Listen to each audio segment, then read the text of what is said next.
Bonjour à tous et bienvenue dans cette nouvelle vidéo qui nous transportera aujourd'hui le long des murs cyclopéens de Sacsayhuaman et des murs de Coricancha situés à Cusco. Taille à la main avec des outils de bronze à l'époque inca, mystère complet ou pierre moulée? Pour se forger un avis plus tranché, plongeons-nous dès à présent dans ces lieux incroyables.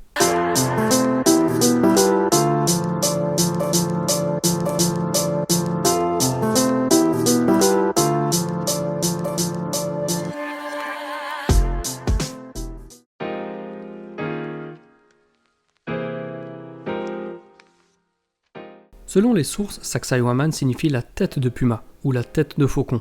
La version du puma semble plus probable dans la mesure où la tradition orale péruvienne parle de la ville de Cusco comme représentant la forme d'un puma dont la tête serait justement incarnée par Sacsayhuaman.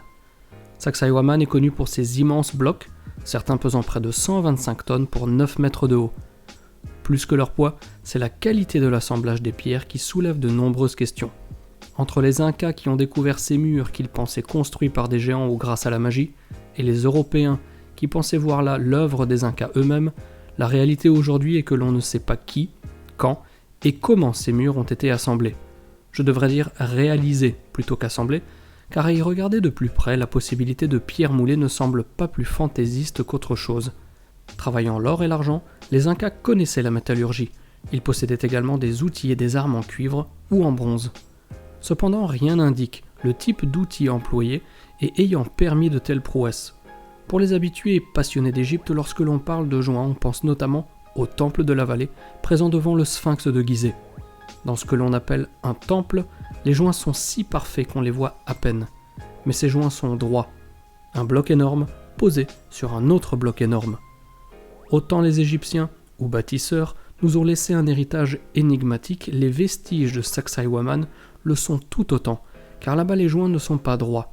Ils sont en 3D et viennent s'imbriquer exactement comme de la pâte à modeler. Que les Incas aient eu des compétences remarquables, aucun doute là-dessus. Mais les compétences qu'on leur attribue ne peuvent pas expliquer ce que l'on constate in situ. Outre le façonnage des murs qui laisse penser à une capacité à mouler les pierres ou faire fondre la roche, ce qui en soi n'est pas un exploit, comme l'explique très bien la chaîne Le Mont Curieux, le problème du transport se pose également dans un pays sans végétation robuste à ces époques reculées. En effet, on suppose que le transport des blocs a été réalisé sur des troncs d'arbres. Les chercheurs ne manquent pas d'imagination lorsqu'ils affirment que les pierres étaient d'abord taillées grossièrement dans la carrière, située à 35 km de là, à l'aide de galets trouvés dans la rivière. Ils ont ensuite tiré ces pierres à l'aide de cordes, opération qui nécessitait des centaines d'hommes. Cette dernière partie logistique provient du témoignage qui a visité le Pérou à 2 reprises dans les années 1540. Pourtant, l'Empire Inca s'est effondré en 1533. Ce témoignage ne rapporte donc rien qui aurait été vécu lors d'éventuelles constructions. D'ailleurs, les autres théories de construction et de transport restent elles aussi à démontrer. D'ici à ce qu'elles le soient, toute idée sur les méthodes de construction ou de moulage sont recevables. En tout cas, nous aurons tout le loisir de revenir là-dessus prochainement, d'autant que nous serons à Sacsayhuaman dans les jours qui viennent pour une expédition hors du commun. Expédition qui se renouvellera en mai 2019 et pour laquelle vous pouvez encore vous inscrire à l'adresse mail qui s'affiche à l'écran. Donc pour les plus passionnés d'entre vous, n'hésitez pas à me faire un petit mail, je me ferai un plaisir d'y répondre.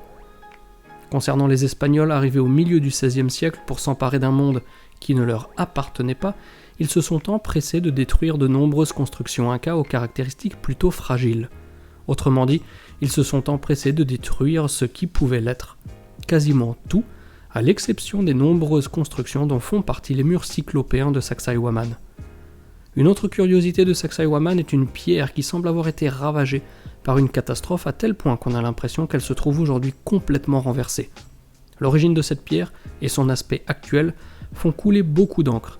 Cet escalier renversé, comme certains aiment à l'appeler, pourrait, faisons preuve de prudence et utilisons le conditionnel, pourrait faire partir des vestiges nous ramenant à une période pré-cataclysmique. Tous ces lieux magiques sont souvent considérés comme des lieux sacrés, de méditation, de cérémonie, bref des termes auxquels nous sommes habitués et qui sont souvent synonymes de l'incapacité que l'on a tous à retrouver leur fonction réelle. Toujours aussi intrigant, à quelques centaines de mètres, une grosse masse rocheuse se présente. Elle répond au nom de la pierre de Chincana. La Chincana présente des formes de cubes qui semblent avoir été retirés directement de ce bloc d'andésite. Un élément de plus qui vient s'ajouter à la liste de constatations, faisant de Sacsayhuaman un des sites les plus énigmatiques de tout le Pérou.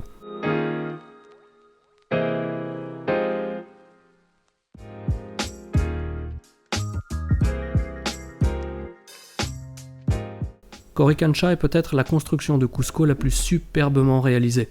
Le Temple du Soleil, ou Coricancha, littéralement en quechua, enceinte d'or, représentait le lieu le plus sacré de l'empire des Incas.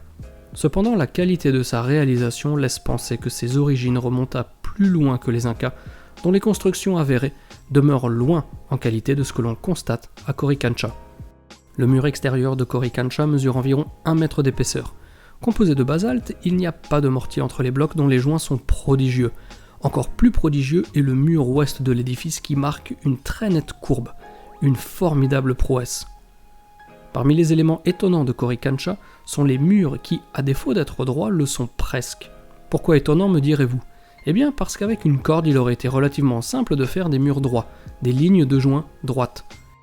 Ici, ce n'est pas le cas, ce qui paradoxalement complique grandement le travail des bâtisseurs au vu de la qualité d'assemblage des pierres. À l'époque des Incas, le Coricancha était supposé être un haut lieu de spiritualité dans lequel nous pouvons encore compter 3 pièces de recueillement. En plus de ces pièces encore présentes aujourd'hui, Coricancha comptait aussi un temple du soleil qui était à l'origine recouvert d'or.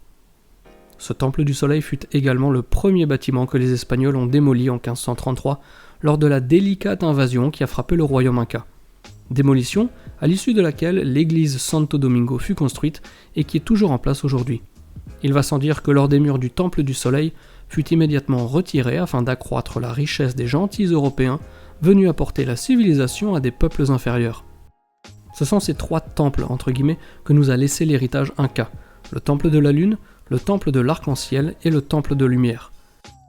Et l'intérieur de ce lieu montre une nouvelle fois un clair réemprunt des lieux sur lesquels les différentes techniques de construction n'ont rien à voir les unes avec les autres. La question qui brûle à présent les lèvres de chacun est de savoir qui occupait ces lieux avant les Incas et quand. Bien que les réponses puissent être variées et spéculatives, une chose est sûre, ceux qui ont construit cela ne sont pas les mêmes qui ont construit ceci. Voilà qui marque le premier épisode qui vous emmènera à la découverte progressive des sites mystérieux du Pérou, mais aussi de la Bolivie, avant de partager avec vous les formidables images que je vous ramènerai filmer directement sur place. Je vous laisse vous imprégner de ces lieux mythiques et vous dis à très bientôt pour une nouvelle vidéo. D'ici là, portez-vous bien et gardez la passion. Ciao ciao.